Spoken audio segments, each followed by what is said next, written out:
افلاطون اس شاعری کا حامی نہیں جس سے صرف مسرت حاصل ہے۔ اس کے نزدیک شاعری کا اصل مقصد زندگی کو بہتر بنانا اور اخلاقی تعلیم دینا۔ کیا ہے کہ افلاطون اس شاعری کا حامی نہیں ہے جس میں صرف کیا ہو مسرت ہے، لیکن اس کے نزدیک شاعری کا اصل مقصد کیا ہے؟ زندگی کو بہتر بنانا اور اخلاقی تعلیم دینا۔ افلاطون شاعری اور مصوری کو فلسفے سے نیچی سطح پر رکھتا ہے۔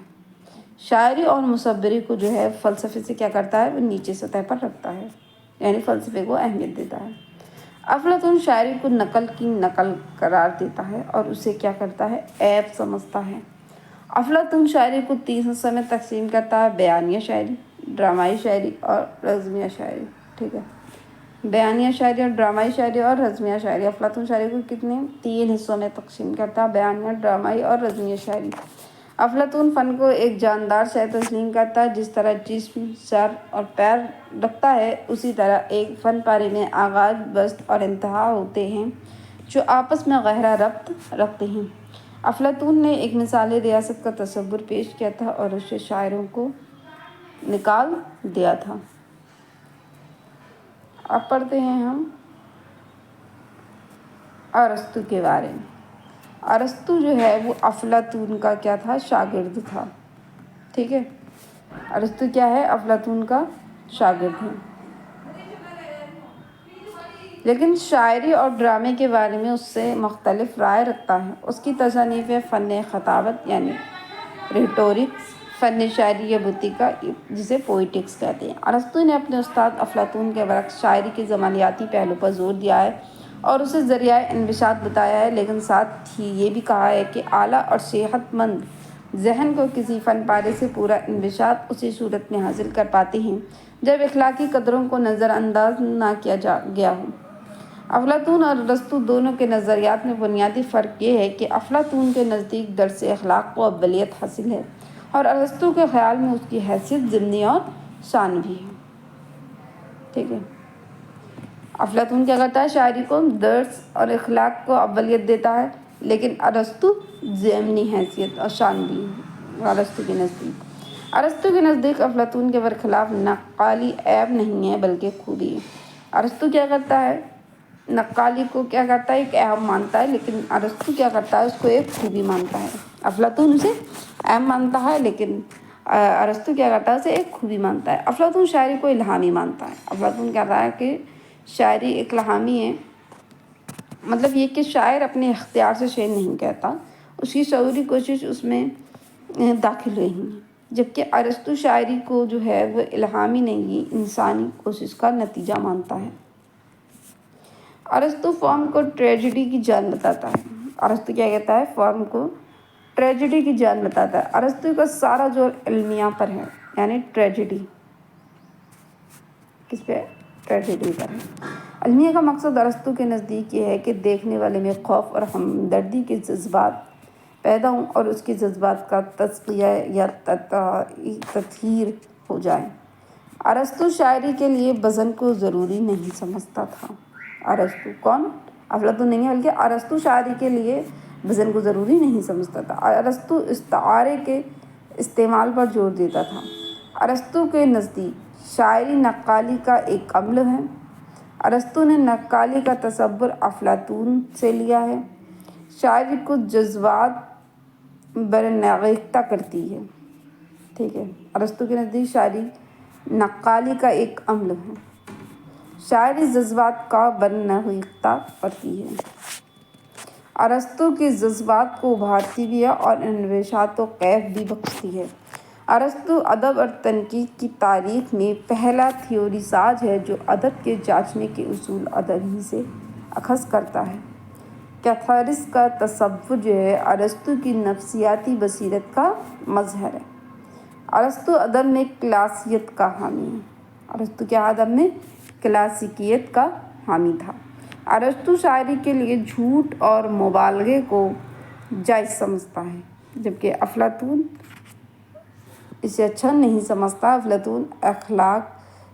افلاطون کے نزدیک جو ہے شاعری سے اخلاق کو سنبھالنے کا کام کیا جانا چاہیے۔ ارسطو کے مطابق ڈرامہ کے اجزائے ترکیبی جو ہیں وہ 6 ہیں۔ یہ پوچھا جاتا ہے کہ ارسطو کے مطابق ڈرامہ کے اجزائے ترکیبی کتنے ہیں، تو وہ 6 ہیں: پلاٹ، کردار، مکالمہ، زبان، موسیقی، آرائش۔ ارسطو نے ڈرامے کے فن میں پلاٹ کو اولیت دی۔ کس کو؟ پلاٹ کو اولیت دی ہے۔ ٹھیک ہے، پلاٹ، کردار، دوسرا مکالمہ، تیسرا زبان،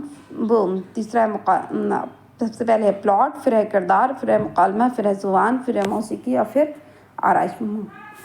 ارسطو نے ڈرامے کے فن میں جو کس کو؟ پلاٹ کو اہمیت دی۔ ارسطو نے المیہ کو تمام اصناف ادب کا جوہر کہا ہے۔ اب ہے ہورلیس، فن شاعری یعنی آرٹس پوئٹیکا۔ ہورلیس ایک رومی عالم تھا جو حضرت عیسیٰ کی ولادت سے 45 برس پہلے پیدا ہوا۔ ہورلیس ارسطو کا شاگرد تھا۔ ہورلیس کی تصنیف فن شاعری ہے۔ یہ کتاب ایک خط کی شکل میں ہے جس میں نظم کا پایہ اختیار کیا گیا ہے۔ اس خط میں کسی ایسے نوجوان کو مخاطب کر کے شعر و ادب کے بارے میں نصیحتیں کی گئی ہیں کہ جو شاید شاعر یا ڈرامہ نگار بننے کا خواہشمند تھا۔ ہورلیس کی رائے ڈرامے کے بارے میں یہ ہے کہ 5 ایکٹ سے زیادہ نہیں ہونا چاہیے۔ کیا نہیں ہونا چاہیے؟ 5 ایکٹ سے زیادہ نہیں ہونا چاہیے۔ اب ہے لانجائنس۔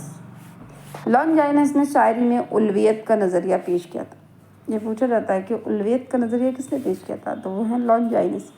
لانجائنس افلاطون کے نظریات سے متاثر تھا۔ کس سے؟ افلاطون سے۔ الویت کے بارے میں لانجائنس کی تصانیف ہے۔ ٹھیک ہے، الویت کے بارے میں، اور یہ الویت کا نظریہ بھی لانجائنس نے پیش کیا ہے۔ لانجائنس نے کہا ہے کہ شعر و ادب میں الویت ہونی چاہیے جسے محسوس تو کیا جا سکتا ہے لیکن لفظوں میں بیان نہیں کیا جا سکتا۔ لانجائنس کے نزدیک جو چیزیں ادب کو الویت عطا کرتی ہیں وہ یہ ہیں: خیال بلند ہو، جذبات میں ایسی شدت ہو کہ پڑھنے والے کے دل میں اتر جائے، صنعتوں کا استعمال ہو، لفظوں کے انتخاب میں توجہ اور محنت سے کام لیا گیا ہو، لفظوں کی ترتیب سے ہم آہنگی ظاہر ہوتی ہے اور نغمگی پیدا ہوتی ہے۔ ارتقاء یعنی شبلائنیشن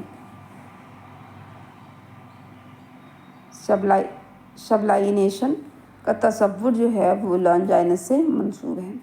لانجائنس اصولوں کے بجائے ذوق و شوق کو جذبہ پر زور دیتا ہے۔ اصولوں کے بجائے کیا؟ ذوق و شوق اور جذبے پر زور دیتا ہے۔ ارسطو کی بوتیکا اور لانجائنس کی تصانیف جو ہے الویت کے بارے میں مل کر تنقید کے دونوں پہلوؤں کو مکمل کر دیتی ہے۔ ارسطو کی بوتیکا اور لانجائنس کی تصنیف کیا ہے؟ الویت کے بارے میں۔ تو یہ کس کا قول ہے؟ تو وہ ہے جمیل جالبی کا قول ہے۔ لانجائنس نے عظیم ادب کی 5 خوبیاں بیان کی ہیں۔ ٹھیک ہے، جو ابھی ہم نے اوپر پڑھی تھی وہ انہوں نے 5 خوبیاں بتائیں اور ہیں دانتے۔ اس کی تصنیف تربیہ، خدا بندی، ڈیوائن کامیڈی ہے۔ ڈیوائن کامیڈی، دانتے کی تصنیف کیا ہے؟ تربیہ، خدا بندی، ڈیوائن کامیڈی۔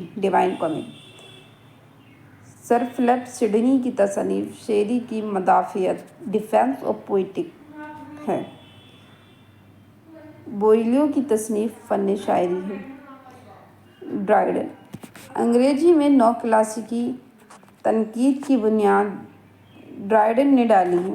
ٹھیک ہے، انگریزی میں نو کلاسیکی تنقید کی بنیاد کس نے ڈالی ہے؟ ڈرائیڈن نے ڈالی ہے۔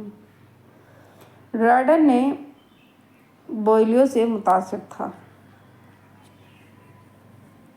این ایسے آن ڈرامیٹک پوئٹکس میں ڈرائیڈن نے اپنے نظریات پیش کیے ہیں۔ ڈرائیڈن کو انگریزی تنقید کا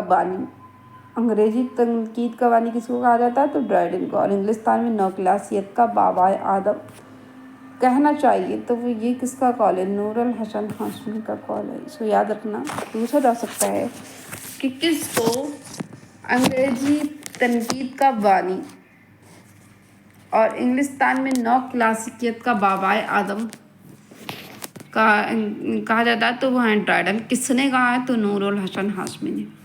جانسن فن کو زندگی کا ایک ٹکڑا خیال کرتا ہے۔ فنکار سے اس کا تقاضا کرتا ہے کہ وہ اپنے گرد و پیش کی حقیقتوں کو پیش کرے۔ اس کے نزدیک شاعری کو انفرادی نہیں آفاقی ہونا چاہیے۔ ہارٹلے نے تلازمہ خیال ایسوسیشن آف آئیڈیاز کا تصور پیش کیا تھا۔ کس نے؟ ہارٹلے نے۔ ورڈ نرورتھ، لیرکائل، بیلڈریز، لیکریکل، بیلاڈاز، مجموعے کلام۔ انگلستان میں رومانی شاعری اور رومانی تنقید کی بنیاد جو ہے وہ ڈوڈز برتھ اور کولرج کے ہاتھوں پڑی تھی۔ ٹھیک ہے، ڈوڈز برتھ اور کولرج کے ہاتھوں پڑی۔ ورڈز برتھ نے لیرکائل بیلڈریج کی تمہید میں اپنے تنقیدی خیالات بیان کیے ہیں۔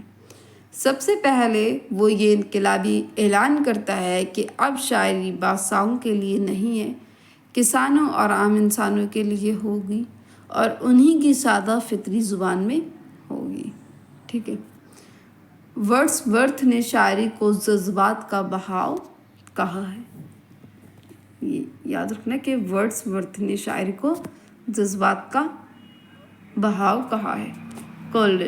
کولرج نے لٹریری یا بایوگرافیاں لکھ کر ورڈز برتھ کے بعض خیالات کی وضاحت کی ہے اور بعض غلطیوں کو درست کیا ہے۔ کولرج موسیقی کو کانوں کی شاعری، مصوری کو آنکھوں کی شاعری اور باقی فنون کو گونگی شاعری کہتا ہے۔ کولرج کیا؟ موسیقی کو کانوں کی شاعری، مصوری کو آنکھوں کی شاعری اور باقی فنون کو گونگی شاعری کہتا ہے۔ کولرج نے ادب میں تخیل کی اہمیت پر بہت زور دیا ہے۔ کولرج تخیل کو قوت اختراع مانتا ہے اور اس کو دو حصوں میں تقسیم کرتا ہے۔ پہلی قسم کو وہ ایک لاشعوری قوت کہتا ہے اور جو گرد و پیش کی چیزوں کو خود میں سمو لیتی ہیں۔ دوسری قسم بشعوری اور پہلی کاپرتو بتاتا ہے، جو پہلی قوت کے ذریعے حاصل کیے ہوئے تجربات کو نئی صورت عطا کرتی ہے۔ سانت ویو نے تنقید کو سائنٹیفک بنانے کی کوشش کی ہے۔ سانت ویو نے کیا ہے؟ تنقید کو سائنٹیفک بنانے کی کوشش کی ہے۔ کس نے؟ سانت ویو نے اپنے طریقہ کار کو سائنسی طریقہ کار کہا ہے۔ ایڈگر ایلن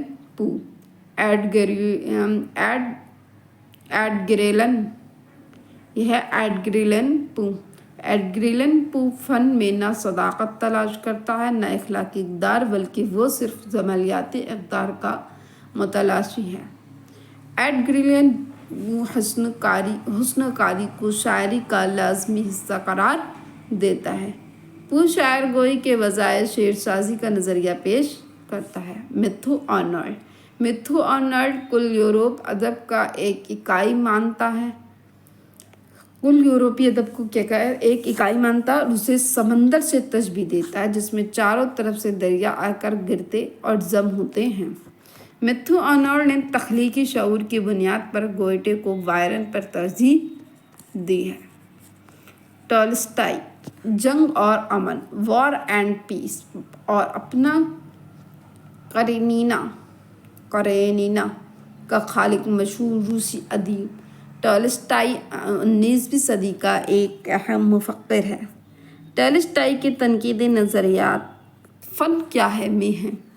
ٹالسٹائی ادب کو ایک مفید اعلی کار سمجھتا ہے، اس کے ذریعے زندگی کو سنوارنے کا قائل ہے۔ اور وہ ہیں والٹر پیٹر کا کہنا ہے کہ فن کا اصل کمال فضول چیزوں کو خارج کر دینے میں ہے۔ پیٹر کا مزاج رومانی ہے، اس کے نزدیک ذاتی تاثرات بہت اہم ہیں۔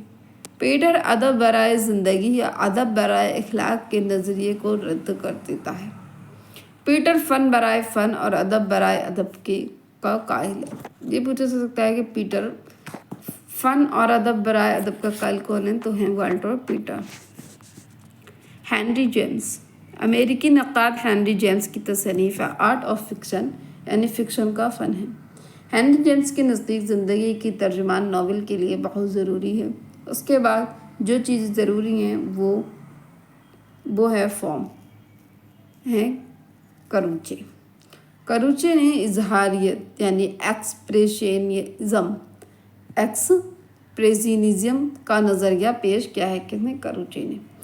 اے Richards, science and poetry, Richards کی تصنیف ہے۔ ریچرڈس شاعری کو زندگی کے لیے ضروری قرار دیتا ہے اور کہتا ہے کہ ہم شاعری سے وہ حاصل کر سکتے ہیں جو سائنس ہمیں نہیں دے سکتی۔ یہ کون کہتا ہے؟ اے ریچرڈس نے، ان کی کتاب بھی تھی science and poetry. A Richards نے 20ویں صدی میں عملی تنقید کو ایک نئے طریقہ کار کے طور پر پیش کیا تھا۔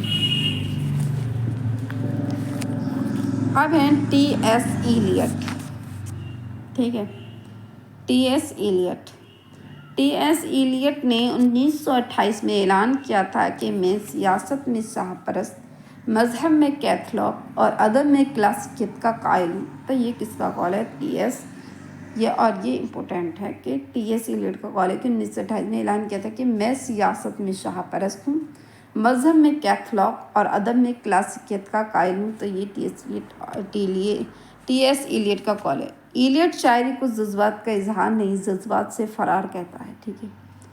یہ پوچھا جا سکتا ہے کہ ایلیٹ شاعری کو، وہ کون کہتا ہے کہ شاعری کو جذبات کا اظہار نہیں بلکہ جذبات سے فرار کہتا ہے، تو وہ ہے ایلیٹ شاعری میں شعور کے عمل و دخل کا قائل ہے۔ ایلیٹ شاعری کو شخصیت کا اظہار نہیں بلکہ شخصیت سے فرار بتاتا ہے۔ ہیوم اور پونڈ کی طرح ایلیٹ نے فنکار کے بجائے فن پارے کو توجہ کا مرکز بنایا ہے اور کہا ہے کہ تنقید کا کام یہ ہے کہ فن پارے کا تجزیہ و تشریح کر کے اس کی قدر و قیمت متعین کرے۔ ایلیٹ نے معروضی تلزمہ، آبجیکٹو کوریلیٹو کا تصور پیش کیا ہے۔ ایلیٹ نے مہذب ہونے کے لیے اپنی روایتی پاسداری کو ضروری تصور کیا ہے۔ اب ہے کارل مارکس، پھر ہیں فرائڈ، ٹھیک ہے۔ مغربی تنقید میں دو اور بچے ہیں، یہ ہیں کارل مارکس اور فرائڈ۔ کارل مارکس نے سرمایہ لکھ کر جدلیاتی مادیت کی بنیاد رکھی ہے۔ کارل مارکس نے یہ خیال پیش کیا ہے کہ ذرائع پیداوار کے رشتے سماجی شعور پر اثر انداز ہوتے ہیں۔